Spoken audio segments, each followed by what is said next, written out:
Conventional wisdom suggests that the Earth is essentially a solid spherical mass, with an inner core of solid iron encased in a layer of molten iron, followed by stiffer mantle and the crust, before heading to the surface on which we all live. However, although this theory is almost universally accepted as absolute fact, it is only an educated guess, with no solid proof to back it up. The fact is that we have never been anywhere near to the center of the Earth. So, with that in mind, theories that state the Earth is in fact hollow and even able to support life should be treated the same way as the widely accepted aforementioned theory. As you might suspect, though, most scoff at this notion and dismiss it entirely without any further investigation. However, throughout history, many prominent and respected minds, thinkers, and even military veterans have presented detailed theories as to what lies deep within our planet. When these theories are combined with the numerous reports and texts that make reference to living beings and entire civilizations that live and sometimes come up from inside the Earth, not only appear to warrant further study, but when viewed with an unbiased mind, suggest there may be more evidence to support the hollow Earth theory than not. Both sides of the spectrum seem to agree that the moment of inertia of the Earth indicates that there's a concentration of mass around the very center of the planet, with further research along with seismic data appearing to show that this mass to be a solid sphere. Hollow Earth theories vary on exactly what the mass is, with some stating that it could be a magnetic core, while others suggest that it is a central sun. This is particularly interesting as modern science seems to suggest that the center of the Earth could indeed be as hot as our sun. In ancient times, Buddhists believed that the Earth was hollow and that it housed a race of supermen and women who would venture to the surface via tunnels. Buddhists even kept guards at the entrances to these tunnels to the inner Earth, said to be in Tibet.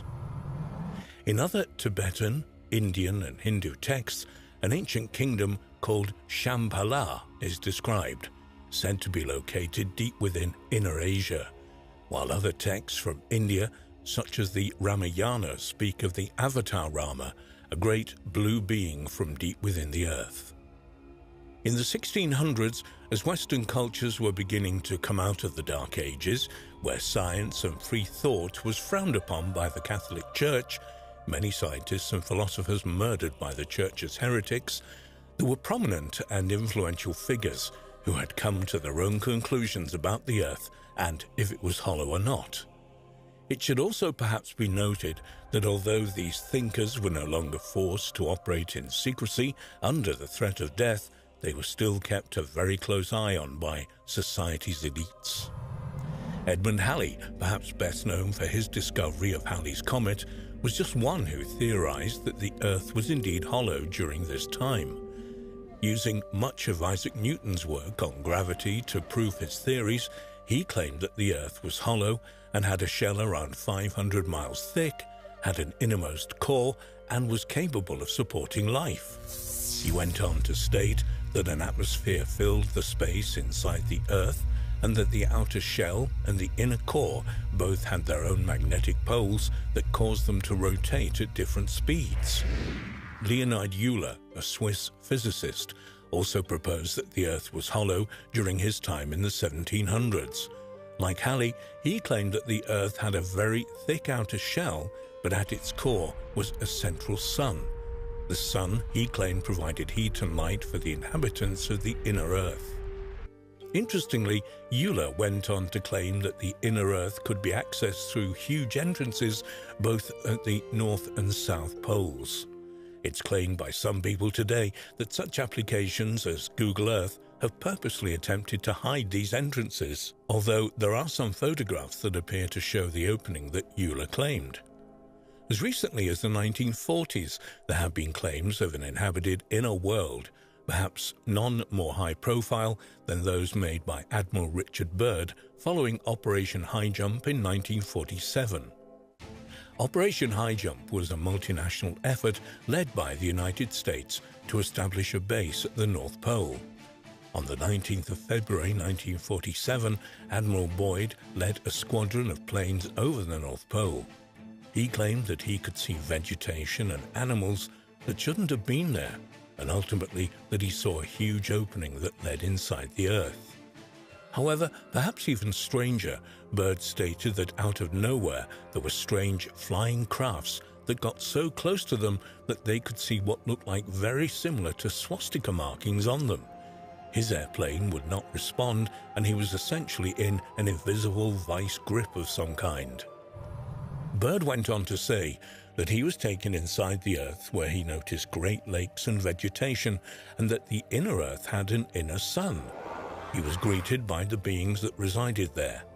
They were, he claimed, concerned about humans in general, but particularly about nuclear weapons that were building up around the planet. Interestingly, there have been numerous UFO sightings in and around both nuclear power plants and on grounds where nuclear weapons are housed. It may be worth noting that there have been long rumors that Hitler himself had a keen interest in establishing a base at the North Pole, with the objective being to find the entrance to the inner world, believing that extraterrestrials or an advanced race would be found there. On the 5th of May 1947, the El Mercurio newspaper of Santiago, Chile, appeared with a headline article "On board the Mount Olympus on the high seas," in which it quoted Byrd saying, "Admiral Byrd declared today that it was imperative for the United States to initiate immediate defense measures against hostile regions." Furthermore, Byrd stated that he didn't want to frighten anyone unduly, but it was a bitter reality that in the case of a new war, the continental United States would be attacked by flying objects which could fly from pole to pole at incredible speeds. Like Euler 200 years earlier, he also claimed that there were huge entrances to the inner Earth at both the North and South Poles. He repeated these views several times, including at a press conference in front of the world's media, before he was hospitalized and ultimately forbidden from holding press conferences on the subject again. Byrd died in his sleep in 1957, maybe predictably, maybe not. There were quiet claims of foul play, although his official cause of death was a heart ailment.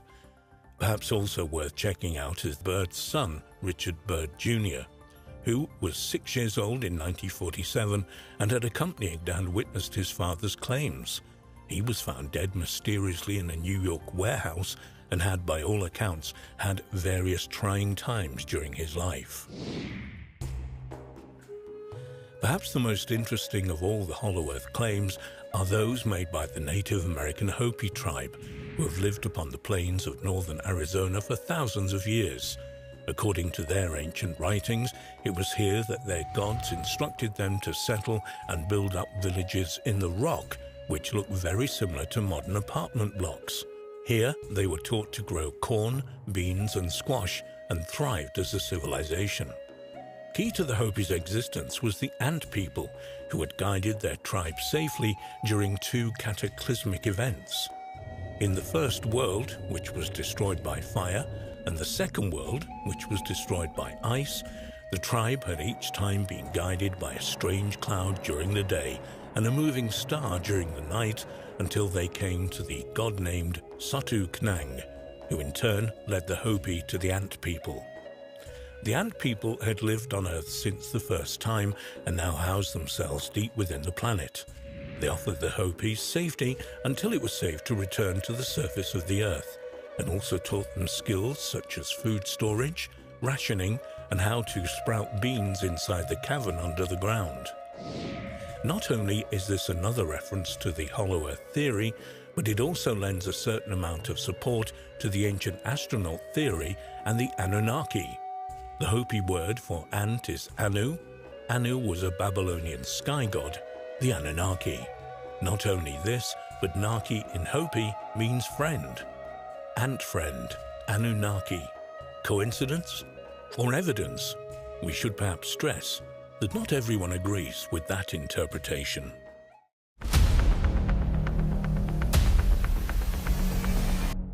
Is the Earth spherical? Well, no, it's geoid, really, which means Earth form. Because it's not a sphere, and because it's somewhat flattened at the poles, we also have oceans, mountains, plains, and other geographical features that give it a unique shape, which is called a geoid. But it turns out that there is certain data and some stories that give us the idea of a hollow Earth. That is, a land that is like a ball that has air in the middle, that is, a shell of hundreds of kilometers thick but hollow in the center.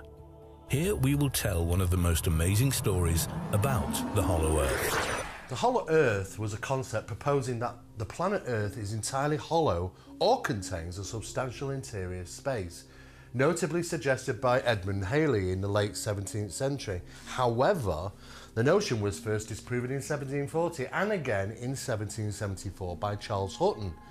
But was these conclusions accurate? There are still many who believe the Earth has a vast cavern system below our very feet.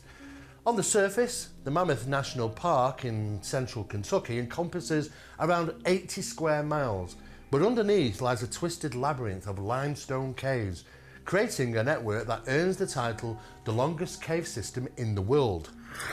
Richard E. Byrd, pilot of the US Navy, flew over the poles, both the Arctic and the Antarctic. With a small Fokker monoplane, he flew over the Arctic, passing through Greenland, Kings Bay, now Ny-Ålesund, and Spitsbergen, Svalbard, reaching the North Pole. As for the South Pole, in 1928 he set up a camp based on the northern tip of Roosevelt Island in the Ross Sea, with laboratories, workshops, warehouses, a radio station and a hospital. This base was the Byrd Camp and his crew of 42 people for 14 months. Roosevelt Island is in the northeastern part of the Ross Ice Shelf. The ice-covered island off the coast of Antarctica is around about 90 miles long and 35 miles wide and was discovered in 1934 by Admiral Byrd himself. It was, in fact, a perfect location for all base camps. At last, on November the 29th, 1929, he flew over the South Pole. This expedition and 3 others in 1934, 1939 and 1955 made Byrd a well-known explorer of Antarctica. But here we're going to focus on something that Byrd never spoke about in public, about what happened to him on one of his trips to the poles, but we know from third parties that he found the entrance to the interior of the Earth. The entrance to the centre of the Earth sounds almost like a bad 1950s sci-fi movie. But is there in fact any truth to this? Ariana and Agartha are the legendary kingdoms that is said to be located in the Earth's core. Though many remain sceptical, and rightly so, could Admiral Byrd's diary logs provide a tantalising truth, so amazing it's difficult to believe. Here we have access to his flight log about what happened on February the 19th, 1947. This would be an unofficial expedition, that's why it wasn't previously named. From his blog, we can read the following. I am not at liberty to disclose the following documentation in this writing. It may never see the light of public scrutiny, but I must do my duty and record here so that everyone can read it someday. We're going to avoid log entries that talk about routine issues, and we'll go directly to the substance. So registration begins at 0600 hours, 6 in the morning. 0900 hours, vast ice and snow below, yellowish coloration of nature is observed and dispersed in a linear pattern. Altering the course to better examine this color pattern below, reddish or purple is also observed. Circulating this area in 2 full turns, returning to the direction assigned by the compass, checking position again with the base camp and transmitting information about colorations in the ice and the snow below. 0910 hours, both magnetic and gyro compasses beginning to gyrate and wobble. We're unable to hold our heading by instrumentation. Take bearing with sun compass, yet all seems well. The controls are seemingly slow to respond and have sluggish quality, but there's no indication of icing. 0915 hours. In the distance is what appears to be mountains. It's no illusion. There are mountains consisting of a small range that I've never seen before. 0955 hours. Altitude change to 2,950 feet. encountering strong turbulence again. 1000 hours. We are crossing over a small mountain range and still proceeding northwards as best as can be ascertained. Beyond the mountain range is what appears to be a valley with a small river or stream running through the center portion. There should be no green valley below. Something is definitely wrong and abnormal here. We should be over ice and snow. To the port side are great forests growing on the mountain slopes. Our navigation instruments are still spinning, the gyroscope is oscillating back and forth. 10:05 hours. I alter altitude to 1400 feet and execute a sharp left turn to better examine the valley below. It is green with either moss or a type of tight-knit grass. The light here seems different. I cannot see the sun anymore. We make another left turn and we spot what seems to be a large animal of some kind below us. It appears to be an elephant. No, it looks more like a mammoth. This is incredible, yet there it is. Decrease altitude to 1000 feet and take binoculars to better examine the animal. It is confirmed. It is definitely a mammoth-like animal. It's not the first time people have reported strange animals. Occasionally, reports do come in of people sighting dinosaurs and other extinct animals. Unusually, it's locations where humans are pretty scarce. If we take for an example the woolly mammoth, well, they were once thought to be legendary creatures. They weren't even identified as extinct species until around about 1790s, I believe. Could it be that Admiral Byrd witnessed some sort of aberration or experienced something more profound, like a portal or doorway to another reality? Report this to base camp. 10:30 hours. Encountering more rolling green hills now. The external temperature indicator reads 74 degrees Fahrenheit. Continuing on our heading now. Navigation instruments seem normal now.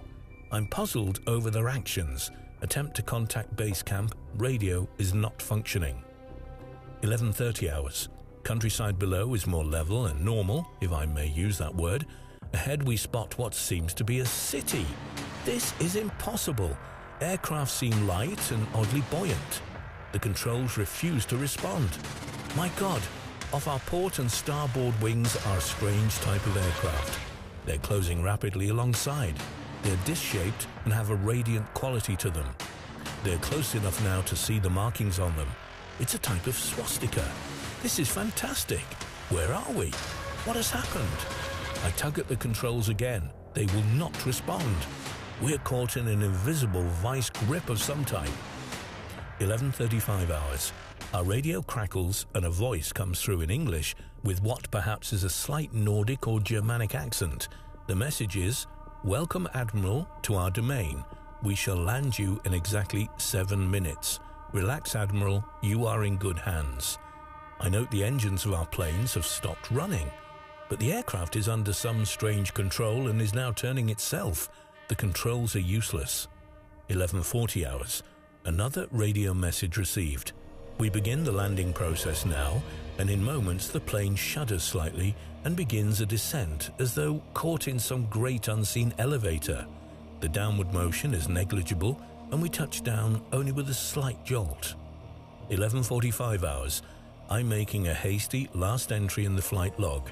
Several men are approaching on foot towards our aircraft. They are tall with blonde hair. In the distance is a large shimmering city pulsating with rainbow hues of color. I do not know what is going to happen now, but I see no signs of weapons on those approaching. I hear now a voice ordering by name to open the cargo door. I comply. End of log. Some of these caverns can be huge. Of course, we don't believe we've probably discovered all these caverns which might be on planet Earth. We do know that vast systems like this do probably exist throughout the solar system. There's even rumours that there are vast cavern systems or some type of hollow area on our moon. So not only do we discuss the topics of hollow Earth here, we're also discussing the topics of the hollow moon. Yes, it's feasible. Things could exist like that. And yes, there is probably room for a civilization to actually live under the ground. After all, ancient civilizations around planet Earth have lived under the ground in periods of time in our past, and they are visible by cave systems that go deep into the planet and must have taken hundreds of years to construct. It's amazing what people can actually do. But is there civilization hidden away in Antarctica? That's the biggest question that we face here, and I don't really know for sure if that could exist or not. If so, then it's something that has really been well kept secret. Maybe that we'll learn more as years pass. Or excavations and exploratory science missions go across Antarctica and we do get that information. One thing is for sure, there are many people that are coming forward today utilising Google Earth as a piece of software to identify locations of interest across Antarctica. And it is a subject which is very well much in the limelight at the moment, especially regarding whistleblowers which are coming forward and saying that they were part of a military operation and involved with locating underground facilities throughout Antarctica that clearly are not our own. If that is the case, then we have to really start thinking, could there be some truth to these incidents? And was Admiral Byrd's diary logs actually real events which unfolded, which he made logs of? It's very difficult to know. But one thing is for sure, there's a huge amount of secrecy surrounding Admiral Byrd's diary logs. Where are they? And what was really written in them? It's really difficult to work out what's true and what's not here, but one thing is for sure, we have a huge mystery on our hand. Then, the Admiral describes from memory the following events because he could not register in his log moment by moment, as he did up to this point. What follows is his conversation with whoever captured him. Byrd and Howie, his radio operator, get off their plane, escorted by their hosts on a kind of flying platform, without wheels, and take them to a large room in a building that, according to his words, he'd never seen before in his life. In this room, they're invited to have a drink, a delicious drink, but not recognized by neither. Suddenly, a door opens silently and Byrd is invited to go and talk with the Great Master. On this door, he could see some inscriptions that he couldn't read. This Great Master is an old man, but with delicate features, and he asked the Admiral not to be afraid that he needed to talk to him. The Master told Byrd that he had been allowed access for being a good-hearted man and well known in the surface world. This surprised the Admiral, and the teacher continued speaking. "You are in the domain of the Ariani, the inner world of Earth. We shall not long delay your mission, and you will be safely escorted back to the surface and for a distance beyond. But now, Admiral, I shall tell you why you have been summoned here. Our interest rightly begins just after your race exploded the first atomic bombs over Hiroshima and Nagasaki, Japan. It was at that alarming time we sent our flying machines, the Flugelrads, to your surface world to investigate what your race had done. That is, of course, past history now, my dear Admiral, but I must continue on. Our emissaries have already delivered messages to the powers of your world, and yet they do not heed. Now you have been chosen to be witness here that our world does exist. You see, our culture and science is many thousands of years beyond your race, Admiral. Your race has now reached the point of no return, for there are those amongst you who would destroy your very world rather than relinquish their power as they know it." Antarctica has been a mysterious place for a long time, with people claiming that they've seen all sorts of strange things from there.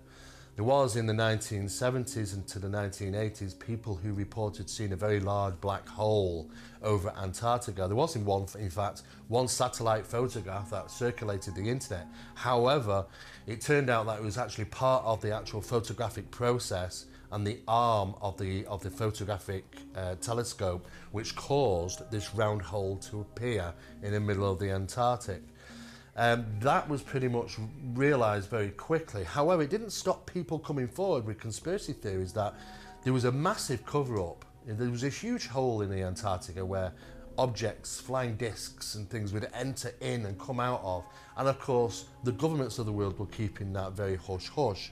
Truth of the matter is, there are some strange, unusual holes in Antarctica, cavern systems, caves.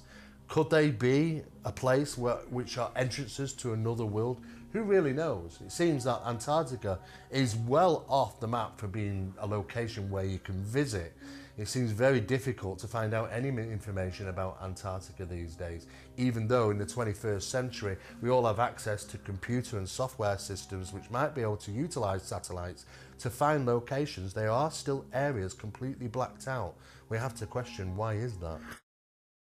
In 1945 and afterwards, we tried to contact your race, but our efforts were met with hostility. Our Flugelrads were fired upon. Yes, even pursued with malice and animosity by your fighter planes. So now I say to you, my son, there is a great storm gathering in your world, a black fury that will not spend itself for many years. There will be no answer in your arms, there will be no safety in your science. It may rage on until every flower of your culture is trampled and all human things are leveled in vast chaos. Your recent war was only a prelude of what is yet to come for your race. We here see it more clearly with each hour. Do you say I am mistaken? Byrd replied that no, he knew that the Earth had passed through a dark age previously. It's not a real surprise to find that people believe in ancient hidden cities around the world.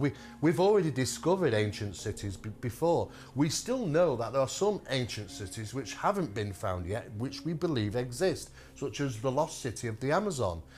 There are many places like this which researchers and scientists still continue to try and find. However, it does prove that, yes, we can hide such a thing like this, in plain sight in some cases. What happens if something is underground? Well, that's literally not going to be found at all, especially in a region known as Antarctica, where prying eyes don't get a chance to see what's actually there. It is a complete lockdown location, and I think only people that go in and out is military and science expeditions. Any of us living an experience like Byrd's would go out into the world and tell our story without thinking that many people would think that we're crazy. Instead, Byrd hid the message, keeping it to himself. Why did he do this? Well, simply because when he told the high commanders of the Pentagon, they ordered him to be silent. Even the President of the United States, Harry S. Truman, was duly informed too. The Admiral, being a soldier, kept silent, accepting the orders of silence in the name of humanity. What? Was Admiral Richard Byrd a visitor to the Hollow Earth? Did the Ariani, the inhabitants of the Hollow Earth, allow him entry? Does this mean that the inhabitants of the Hollow Earth can open doors or gateways to their domains? If we have to be partial, there are certain sources that say that his diary does not exist, and that it is from the writer F. Amadeo Gianni, published in 1957. His book is called The World Beyond the Poles, where he tells the story of Admiral Byrd, and that this story comes to light. There are, in addition to this document, many sources that cite the Hollow Earth, from the city of Urx in Argentina to the cave of Los Tayos in Ecuador.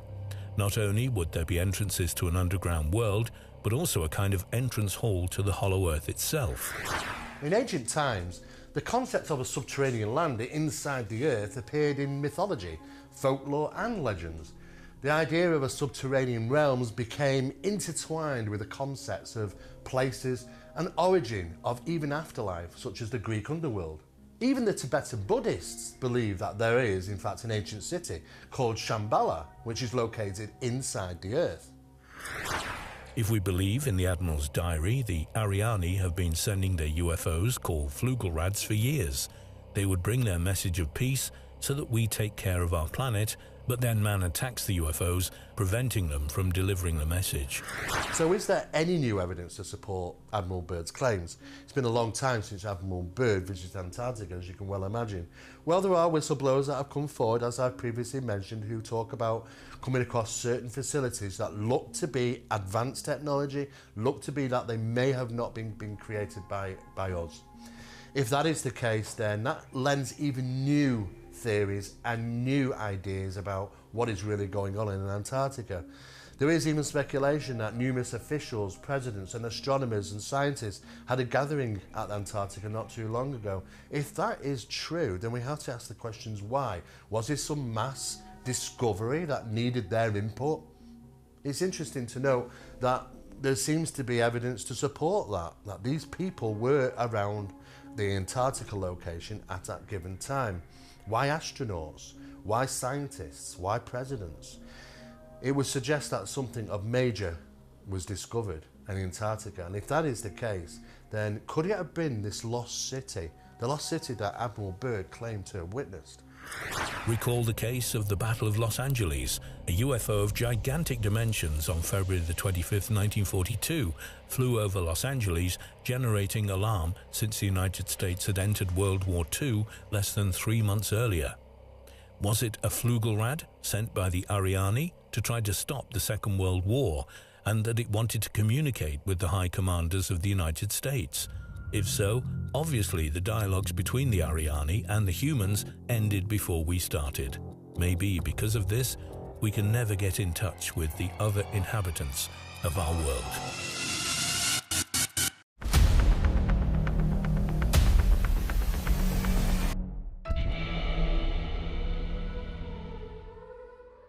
Newly released data from a European satellite has revealed the tectonic underworld below the frozen southernmost continent. Researchers have created incredible 3D maps of Antarctica's tectonic underworld and found that the ice has been concealing the remains of an ancient supercontinent's spectacular destruction. It's well known to scientists that the exact geological makeup of Antarctica's innermost land, located in East Antarctica, is yet to be discovered. What else awaits discovery in this mysterious continent? Antarctica today is divided into 3 distinct regions: East Antarctica, West Antarctica, and the Antarctic Peninsula, with each area containing a different topography beneath. The ice of the Antarctic Peninsula, for example, conceals a spine of mountains projecting northwest from the inside of the continent. East Antarctica, the largest area, includes flat plains as well as mountains. The Gamburtsev mountain range is located here. Its mountains extend for 750 miles, with peaks rising above 11,200 feet, roughly the same height as the European Alps. This range is completely covered by over 2,000 feet of ice. The ground in West Antarctica is almost completely below sea level. The ocean bowl beneath this section was created during the last ice age, when the weight of the ice, which was considerably thicker at the time, pushed down on the bedrock. But what else lies beneath the ice on this enigmatic continent?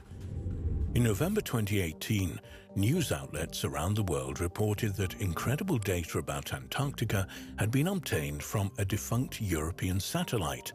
Launched on March 17, 2009, the Gravity Field and Steady-State Ocean Circulation Explorer, the GOCE, was the first satellite of the Living Planet program, which is the European Space Agency's Earth Science program. It orbited Earth between March 2009 and November 2013, and its task was to measure the pull of the Earth's gravity more precisely than any mission before. Using data from that satellite, the researchers from Kiel University in Germany and the British Antarctic Survey examined Antarctica under the ice. Analysis revealed rocky zones known as cratons in the Earth's lithosphere, a zone between the planet's crust and mantle. Cratons are the core regions of most tectonic plates. The team also found orogons, which are folded-up regions of plates that are the precursors to mountain ranges. It's by studying the number of cratons and orogons that scientists are able to compare the continental plates beneath Antarctica with other regions around the world. GOCE's newly discovered cratons are believed by scientists to represent the remains of ancient continents, and they reveal important information about how Earth's modern-day continents are structured, especially Antarctica. But data from the decommissioned satellite not only produced a global gravity map, but also revealed local gravity changes with a resolution as small as around 50 miles. Co-author of the study, Fausto Ferracicoli, science leader of geology and geophysics at the British Antarctic Survey, said, "These gravity images are revolutionizing our ability to study the least understood continent on Earth, Antarctica. In East Antarctica, we see an exciting mosaic of geological features that reveal fundamental similarities and differences between the crust beneath Antarctica and other continents it was joined to until 160 million years ago. One interesting piece of information the team found was that East Antarctica is made up of old cratons and younger orogons. The researchers found similar structures to this in Australia and India. However, West Antarctica has a thinner and more homogeneous crust, which more closely resembles the southern tip of South America. The gravity map the team assembled from the data reveals that East Antarctica is made up of multiple cratons, which are the cores of long-lost continents. The scientists used data from other satellites to essentially strip Antarctica of its vast layers of ice so that they were able to focus on the bedrock beneath. When they examined this layer, the team found evidence of the continent's history as part of Gondwana, a supercontinent made of the modern southern hemisphere continents. The matching shapes of the coastlines of Western Africa and Eastern South America were first officially noted by Francis Bacon in 1620, at a time when Africa and the New World first became available to study. But the idea that not all the continents of the southern hemisphere were once joined in one great supercontinent was not put forward in detail until hundreds of years later. In 1912, by German meteorologist and pioneer of polar research Alfred Wegener. He's remembered today as the originator of continental drift theory, which he put forward in 1912, suggesting that the continents are slowly drifting around the Earth. But Wegener also convinced that all of the Earth's continents were once part of a single great landmass, which he called Pangaea. Its name is derived from the Greek Pangaea, meaning all the Earth. Wegener proposed that Pangaea existed about 240 million years ago, but by about 200 million years ago it began breaking up. Over millions of years, Pangaea eventually separated into pieces that gradually moved away from one another. These pieces slowly formed the continents we recognize today. Nowadays, scientists believe that several supercontinents like Pangaea have formed and broken up over the course of the Earth's history. These include Pannotia, which formed about 600 million years ago, and Rodinia, a supercontinent that assembled around 1 billion years ago and broke up 750 to 633 million years ago. In terms of Wegener's Pangaea, Gondwana comprised the southern half of this supercontinent. According to plate tectonic evidence, the supercontinent of Gondwana was assembled by continental collisions in the late Precambrian, about 1 billion to 542 million years ago, and broke up around 180 million years ago. It eventually split into the landmass we know as Africa, South America, Australia, Antarctica, the Indian subcontinent, Madagascar, and the Arabian Peninsula. Even though the continent existed many millions of years ago, some paranormal researchers have put forward the idea that Gondwana may have been the original model for the lost continent of Atlantis, with the knowledge of existence somehow being passed down through the ages. Gondwana's formed into its final shape about 500 million years ago.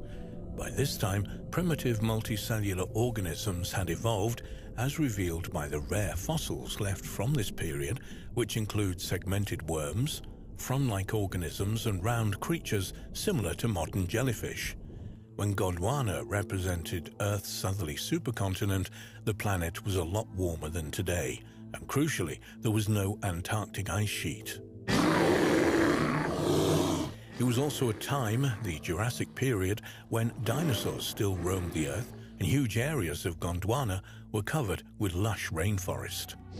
The first stage of the breakup of the subcontinent began in the early Jurassic period, about 180 million years ago.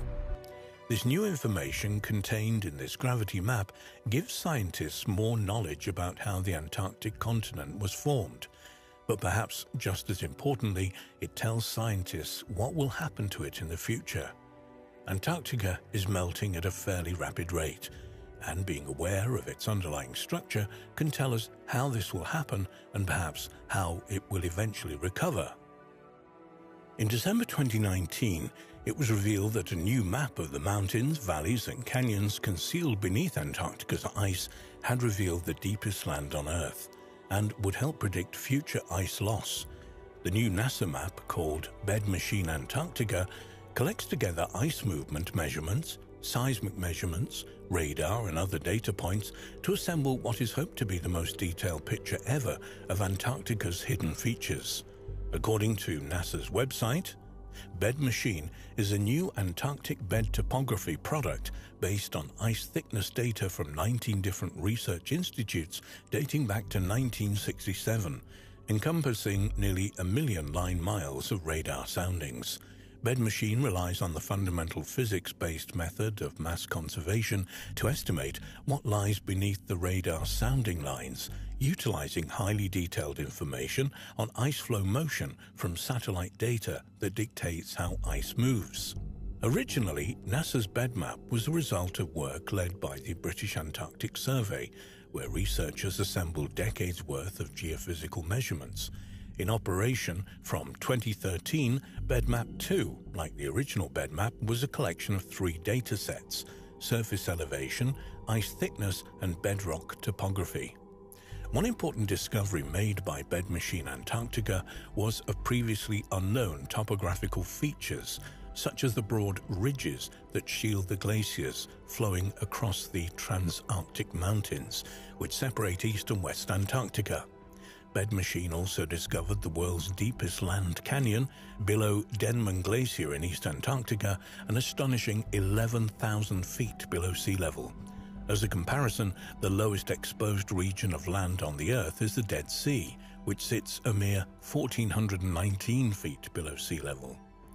The new NASA map is a vital resource that will help scientists predict exactly which areas of Antarctica are at highest risk of sliding into the ocean in the next few decades or even centuries, and which parts might in fact be more stable than previously thought. Who knows what else such Antarctica mapping projects might turn up in the future.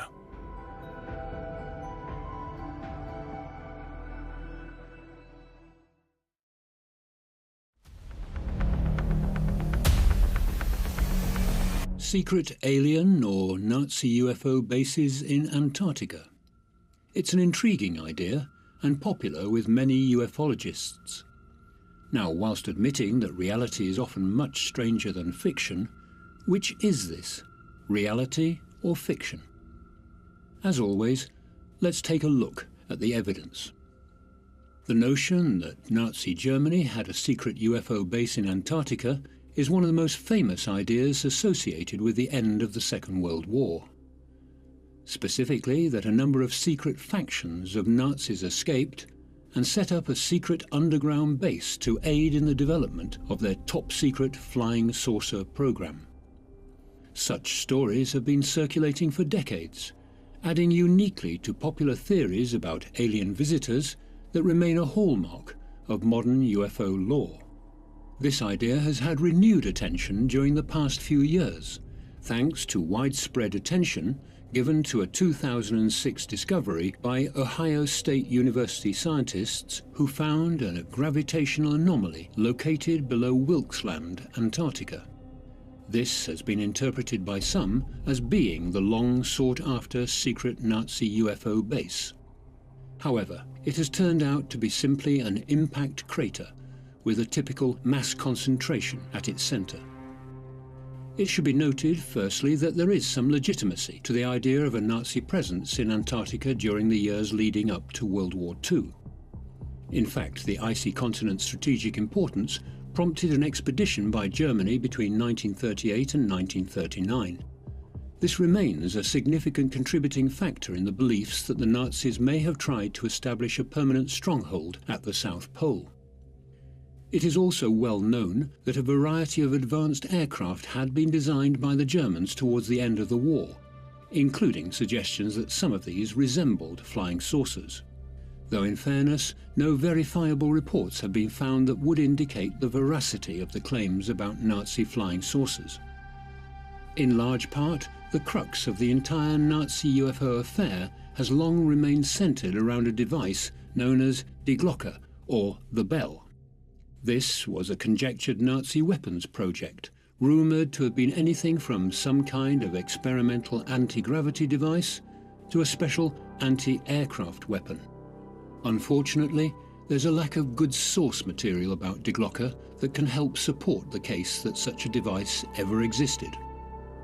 So what, apart from the expeditions carried out by Germany during the 1930s, might serve as the genesis of these legends about a Nazi UFO base in the southernmost polar regions? This notion actually has less to do with anything the Nazis did, and instead appears to stem from a series of seemingly cryptic comments made by Rear Admiral Richard E. Byrd during an interview with International News Service correspondent Lee Van Atta.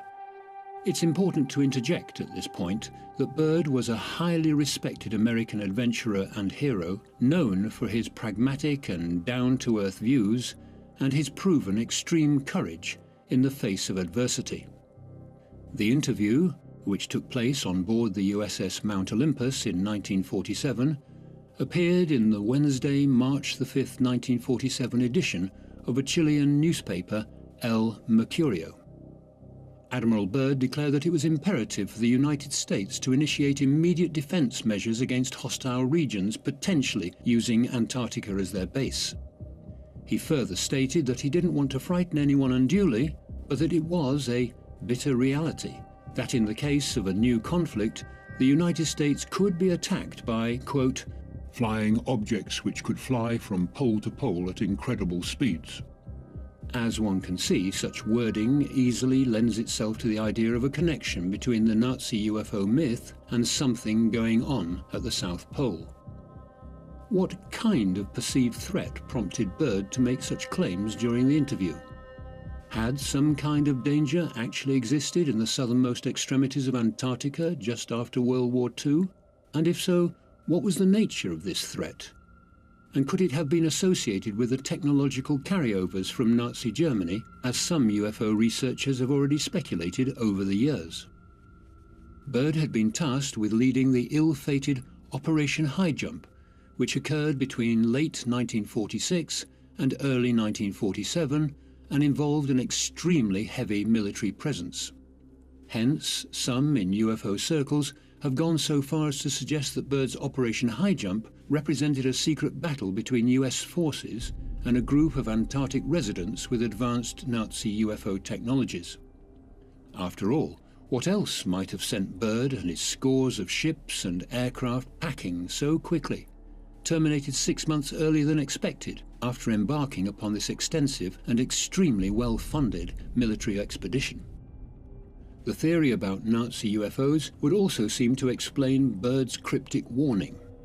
However, on the contrary, it seems that what Byrd was actually discussing was the threat of an enemy nation getting to Antarctica and establishing military bases there before America. In fact, although details about it remained undisclosed for many years, the establishment of strategic bases had been precisely what the American presence during Operation Highjump had aimed to do. And, as regards the brevity of the expedition, rather than bumping into secret Nazi bases and their armaments, Byrd and his company encountered a relentless and unconquerable enemy, Mother Nature. The brutal conditions during that winter had been creating huge problems. In one dramatic instance in January 1947, a sudden downwind managed to sweep a helicopter mid-takeoff directly into the ocean, leaving a narrow window of opportunity for the pilot to escape the icy waters and be rescued. There were plenty of other situations, however, where the servicemen involved weren't as lucky. Complications resulting from extreme weather conditions led to the loss of several lives during the short period that Operation Highjump was underway. Operation Highjump was terminated the following February, solely because of the worsening weather. Returning again to Byrd's cryptic statements given to El Mercurio, there was no need for enemy aircraft, standard or exotic, to be present at the time of Operation Highjump to validate Byrd's commentary. Because by the end of World War II, experimental jet engines were already in development, and within a few short years, planes that incorporated such technology would eventually revolutionize both military and commercial aircraft. Admiral Byrd would certainly have known about this, and spoke of the expectation that any military with a permanent presence in the South Pole might be able to use this strategic location to launch these aircraft that could reach any place on Earth within just a few short hours. No wonder he was concerned. There is another factor worthy of consideration here. Had Bird's statements about lightning-fast flying objects been somewhat exaggerated too? Antarctic explorer Paul Sipple noted of the famous El Mercurio interview that the reporters aboard the USS Mount Olympus had somewhat overblown claims from Bird's earlier expeditions in the region relating to the so-called Bunga's Oasis, a lake found to have uniquely warm temperatures, about 30 degrees centigrade or 90 degrees Fahrenheit, containing a variety of algae. Bird later described the location as a land of blue and green lakes and brown hills in an otherwise limitless expanse of ice, and that his crew had seemed to have dropped out of the 20th century into an ancient landscape where land was just starting to emerge from one of the great ice ages. Bird would later call the discovery by far the most important of the expedition so far as the public interest was concerned. No doubt this led to speculation. Paul Sipple went on to say, the 11 press representatives aboard the USS Mount Olympus had fired off dispatches to the outside world describing the oasis as a Shangri-La, implying that it was warmed by a mysterious source of heat that might be supporting vegetation. Bird is claimed to have written in his so-called secret diary, beyond the mountain range is a valley with a small river. Something is definitely wrong and abnormal here. We should be over ice and snow. Our navigation instruments are still spinning. The gyroscope is oscillating back and forth. Bird continues, saying that he can see animals in the valley, among them a living specimen of a woolly mammoth. This no doubt helped fuel other claims associated with Bird's expeditions, namely that they had discovered a habitable region at the South Pole, wherein a cavernous entry point into the Earth had led them to meet residents who existed below ground, the so-called hollow Earth dwellers, and took him to meet the Master, who said to Bird, "We shall not long delay your mission, and you will be safely escorted back to the surface. But now, Admiral, I shall tell you why you have been summoned here. Our interest rightly begins just after your race exploded the first atomic bombs over Hiroshima and Nagasaki, Japan.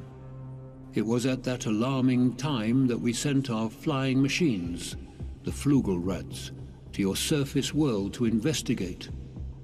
We have never interfered before in your race's wars and barbarity. But now we must, for you are tampering with a certain power that is not for mankind, namely that of atomic energy." A wonderful story, but unfortunately the secret diary has been definitively shown to be a fake. Taken into context, the embellishment of such details by the press could easily have served as the root of claims about not only a prehistoric oasis at the South Pole, but also the flying craft and eventually a secret Nazi base.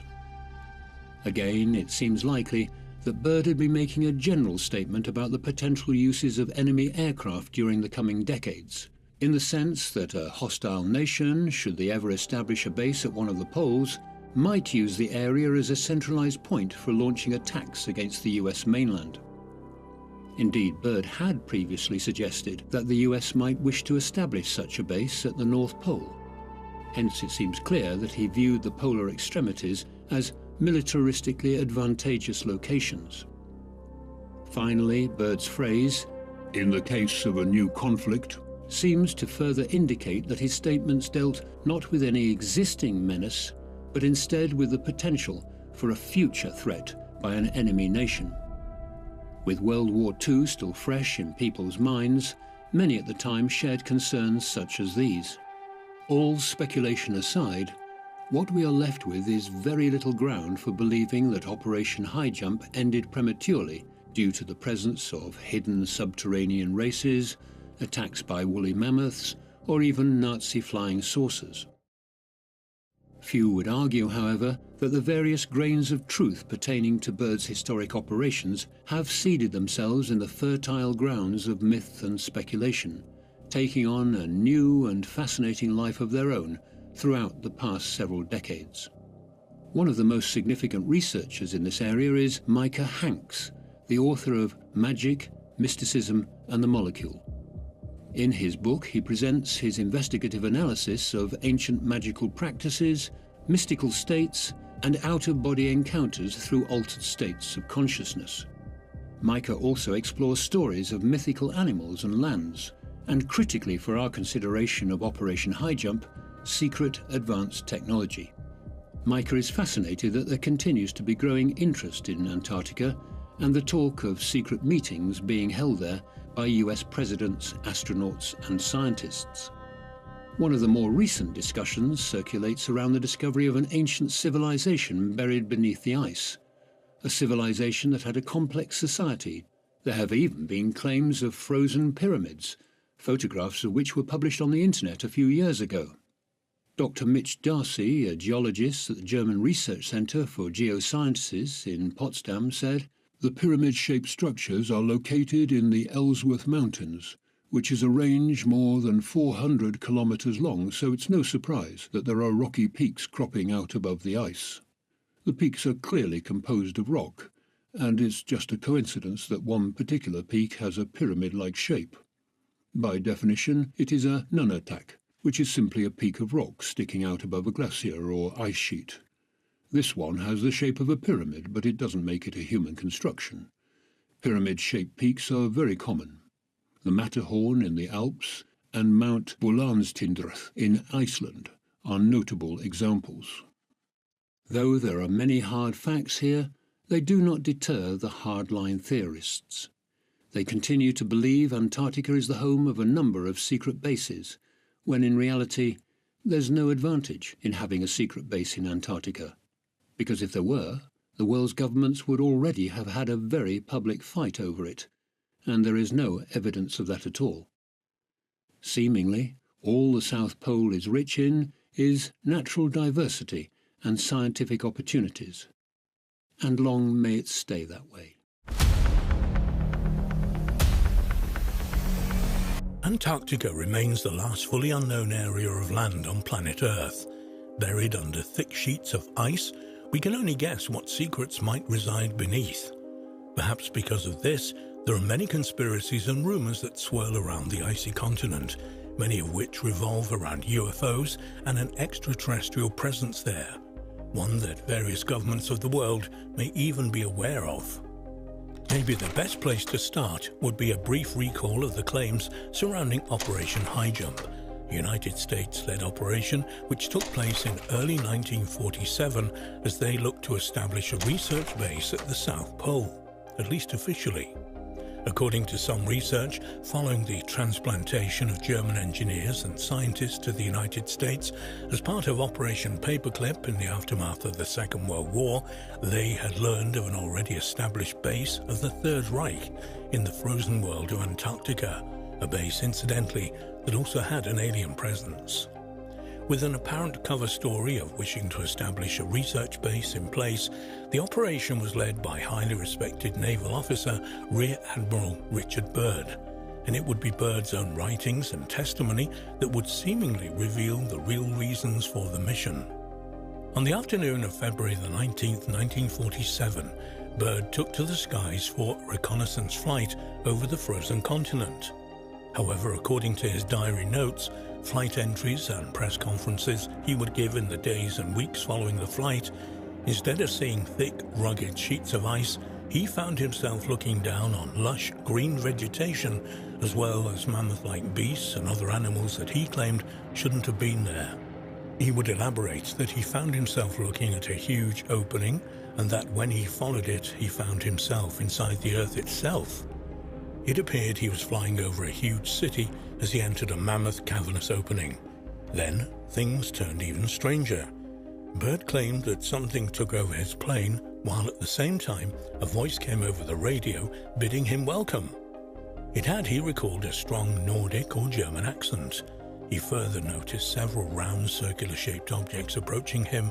His plane was brought to land on the ground, and several tall, blonde-haired men approached his plane.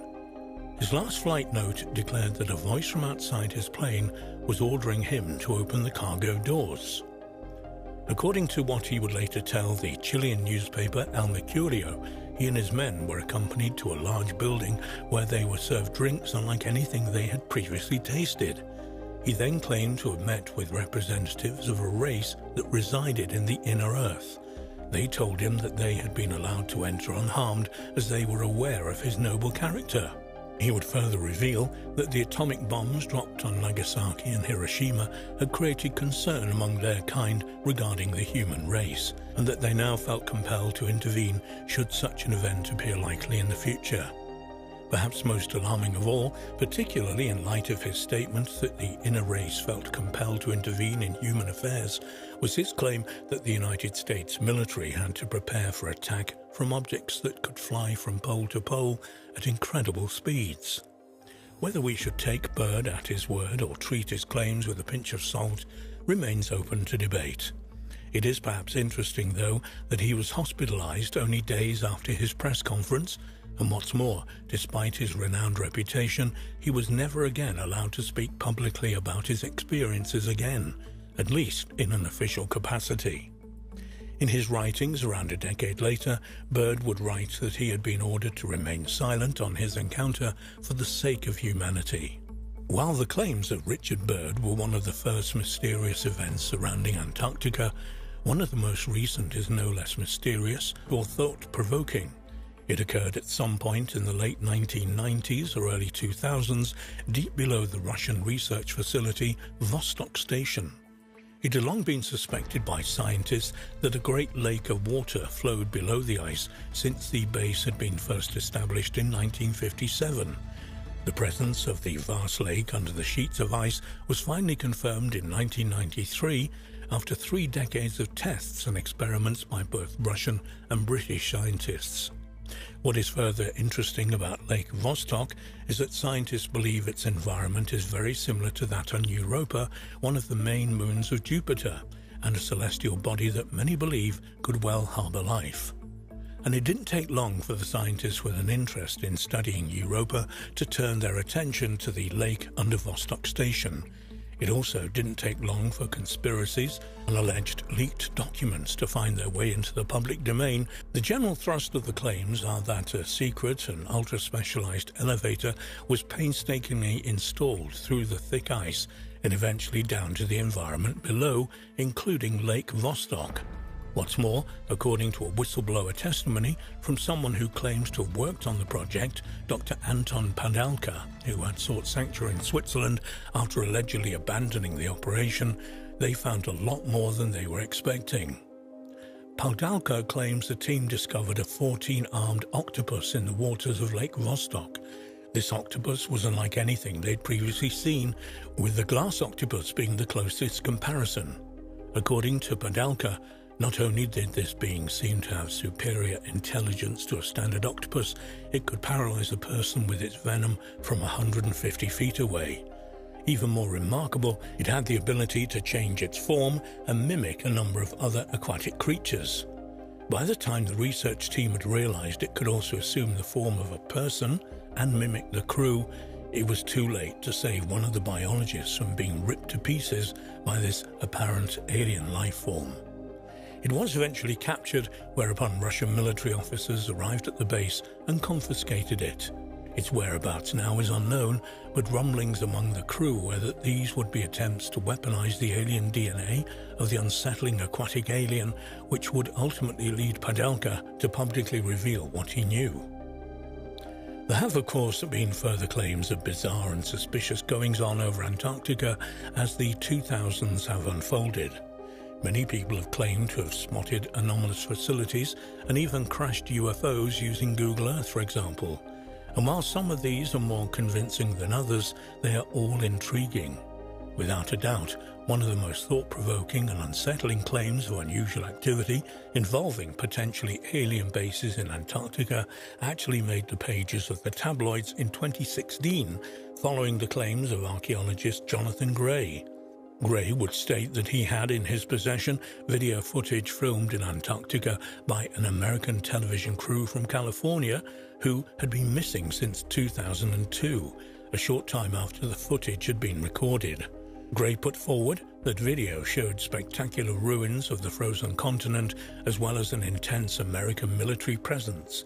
What's more, this unit themselves appear to be engaging in archaeological activity at the site of the ruins. For their part, the military in the region denied any such activity or knowledge of the missing television crew. Gray, however, insisted there was a massive archaeological dig taking approximately 2 miles beneath the icy surface, and more importantly, the United States authorities were using every power they could to block the airing of the video, as it would clearly show this. What does this mean for the claims of Richard Byrd? Was his revelation more accurate and authentic than many people give him credit for? And has the human presence in Antarctica since the end of the Second World War not been one of purely scientific research, but one of using research as a shield to protect the few praying eyes that are in this part of the world from witnessing discoveries and revelations that would not only change human history, but possibly alter our own collective future? And above all else, just what are the ruins of these great cities? Who lived there and when? Might we find one day that beneath the icy blanket these cities are the ruins of Atlantis? Might the disaster that overtook the legendary civilization have been part of a pole shift that sent the continent suddenly hurtling across the Atlantic to the southern regions? Might the presence of this advanced alien civilization, Atlantean or not, explain the alleged pyramid of the enigmatic continent that resides near the United Kingdom-owned Princess Elizabeth Station? All of this is speculation. Of that there is no doubt, but speculation that is surely warranted for such a mysterious, protected, and off-limits to most location, and speculation that will continue for the foreseeable future, or until the secrets of the seventh continent are revealed to all.